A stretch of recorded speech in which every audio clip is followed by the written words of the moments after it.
আসসালামু আলাইকুম। কিডনি রোগীরা বিশেষ করে যাদের সিয়াম ক্রিয়েটিনিন খুব হাই থাকে, তারা প্রায় জিজ্ঞেস করেন যে, "ডাক্তার সাহেব আমি ফল খেতে পারবো কিনা?" এই প্রশ্নের উত্তর দেয়া কিন্তু বেশ জটিল। কারণ ফল খেলে আপনি কি আশা করছেন? ফল খেলে কি ক্রিয়েটিনিন বেড়ে যাবে? আসলে ফল খেলে কিন্তু ক্রিয়েটিনিন বাড়ার চেয়ে আমরা বেশি চিন্তা করি পটাশিয়াম বাড়ার ব্যাপারটা। যার ফলে সহজভাবে বললে যেসব ফল খেলে আপনার রক্তে পটাশিয়ামের মাত্রা বেড়ে যায়, আপনার কিডনি বিশেষজ্ঞ কিন্তু সেই সব ফলগুলো খেতে আপনাকে নিষেধ করে। খুব সহজ একটা প্রশ্ন হলো, আমি ডাবের পানি খেতে পারবো কিনা? ডাবের পানির মধ্যে দুটো জিনিস আছে, যে দুটো জিনিসই কিন্তু কিডনি রোগীর জন্য খারাপ। একটা হলো পটাশিয়াম কন্টেন্ট খুব হাই, আর দ্বিতীয় যে জিনিসটা হলো সেটা হলো ডাবের পানিতে একটা পানি। কিডনি রোগীকে কিন্তু পানি মেপে খেতে হয়। আপনি যদি মনে করেন যে বেশি পানি খেলে কিডনি ভালো হবে বা ডাবের পানি খেলে আপনার স্বাস্থ্যের জন্য ভালো হবে, এটা কিন্তু ভুল ধারণা। তাই ডাব খাওয়া যাবে না, ১ম এ বলে নেই। তাহলে আপনি কোন খাবারটা খেতে পারবেন? কিডনি রোগীর জন্য কিন্তু আ নাশপাতি, এই ফলটা মোটামুটি বেশ সেফ একটা ফল, নিরাপদ। কারণ এর পটাশিয়াম কনটেন্ট বেশি থাকে না এবং এতে ফাইবার থাকে। আপনার যদি শখ হয় যে ফল খাবেন আপনি, অবশ্যই আপনি নাশপাতি খেতে পারেন, আপনি আপেল খেতে পারেন। তবে আপেলের ব্যাপারে একটা কথা বলি, আপেল যেহেতু বিদেশ থেকে আসে, দেখা যায় যে একটা আপেল হয়তোবা অনেক বছর স্টোর থাকে। সেক্ষেত্রে সেই আপেলগুলো যদি আবার প্রিজারভেটিভ দেয়া থাকে, সেটা কিন্তু আপনার জন্য ভালো হবে না।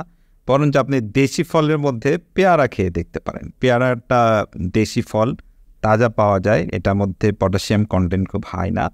আরেকটা জিনিস খাওয়া যায় সেটা হলো আনারস। এটা খেয়াল রাখতে হবে যে আপনার ব্লাড সুগার ঠিক আছে কিনা।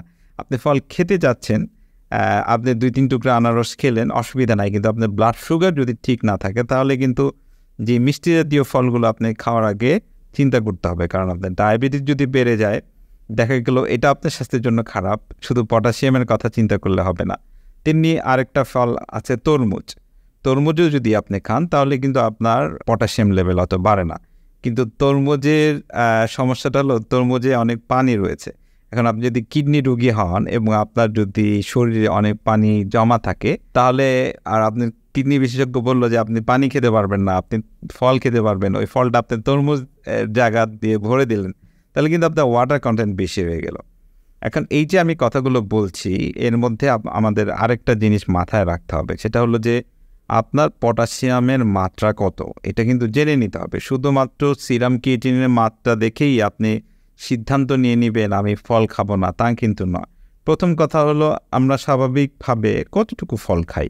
খুব বেশি ফল কি আমরা খাই? বাংলাদেশের লোকজন খুব বেশি ফল কিন্তু খাই না।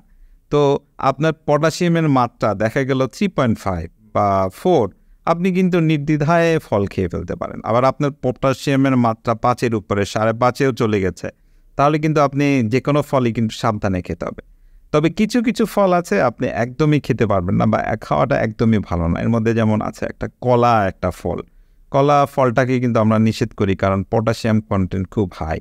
আবার দেখেন কামরাঙ্গা বা বিলম্ব জাতীয় আছে। বিশেষ করে কামরাঙ্গা কিডনির জন্য মোটেও ভালো না। পটাশিয়াম কনটেন্ট খুব হাই এবং দেখা যায় এটাকে নেফ্রোটক্সিক কিছু উপাদান আছে বা সরাসরি এর মধ্যে কিছু উপাদান আছে যেটা অ্যাকিউট কিডনি ইনজুরি করে বা কিডনির ক্ষতি করতে পারে। তেমনি দেখেন কমলা নিয়ে কথাবার্তা আছে। কমলাটা খুব একটা খাওয়া যে ভালো, ১-২ টুকরা হয়তো বা খেতে পারেন পটাশিয়ামের মাত্রা কম থাকলে, কমলা না খাওয়াই ভালো। আসল কথা হলো কোনো ফ্রুট জুস আপনি খাবেন না। বিশেষ করে দোকানের জুস তো খাওয়াই যাবে না, ক্যানের জুসও খাওয়াই যাবে না, কারণ এর মধ্যে প্রিজারভেটিভ আছে, সল্ট দেয়া থাকে, টক্সিক কেমিক্যাল দেয়া থাকে। নিজেরাও বানিয়ে খাবেন না। আরেকটা জিনিস হলো আমাদের দেশীয় ফল, খুবই সুস্বাদু ফল, ফলের রাজা আম।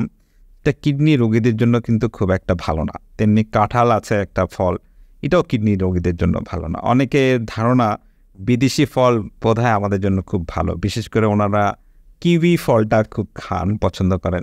কিউই ফলটা বিদেশি ফল, বেশ সুস্বাদু ফল, এটা খাওয়া যাবে না। অ্যাভোকাডো একটা ফল আছে, হ্যাঁ?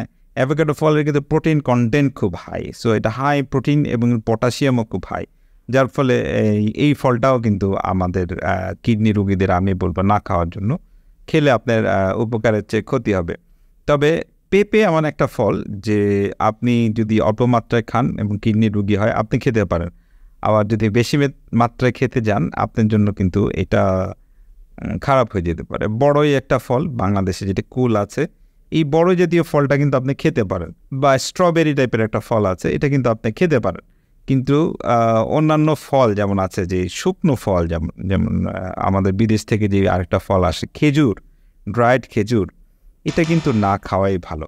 হ্যাঁ, খেজুরের মধ্যে পটাশিয়াম কন্টেন্ট খুব হাই থাকে। আবার আঙ্গুর, আপনি যদি একদম সবুজ তরতাজা সবুজ আঙ্গুর 2-4-5টা খান আপনার জন্য ঠিক আছে, কিন্তু কিশমিশ একটা ফল, কিশমিশটা কিন্তু আপনি আবার খেতে পারছেন না।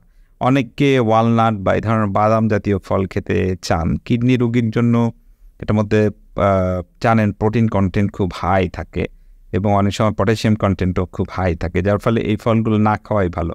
তবে এখানে একটা কথা বলি, আপনি যদি ডায়ালিসিস নিয়ে থাকেন তাহলে ডায়ালিসিস রোগীদের ক্ষেত্রে কিন্তু আপনারা খেতে পারবেন। একটা হলো আপনার পটাশিয়ামের লেভেল যদি কম থাকে, পটাশিয়ামের মাত্রা বেড়ে গেলে আপনার ওই যে বললাম হার্টে অ্যারিথমিয়া হয় এবং হার্ট ওই মাঝে মধ্যে অ্যারেস্টও হয়ে যেতে পারে যদি মাত্রাতিরিক্ত পটাশিয়াম হয়। কিন্তু আপনার পটাশিয়াম লেভেল যদি স্বাভাবিক থাকে বা 3.5 বা 4 এর নিচে থাকে আপনি কিন্তু খেতে পারবেন। আবার যদি বেশি হয় খেতে পারবেন না। আর কিছু কিছু লোক আছে যারা ডায়ালাইসিস নেন, কিডনি রোগী আছেন, ওনাদের খুব শখ হলে আপনি ডায়ালাইসিসের আগের মুহূর্তে কিছু এরকম উল্টাপাল্টা ফল যেটা নিষেধ খেয়ে নিতে পারেন, কারণ ডায়ালাইসিস নেওয়ার পরে আপনার পটাশিয়ামের মাত্রাটা কিন্তু স্বাভাবিক হয়ে যাবে।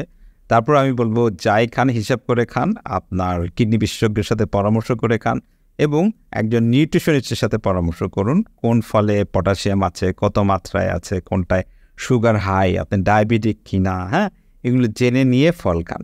ফল কিন্তু খেতে পারবেন।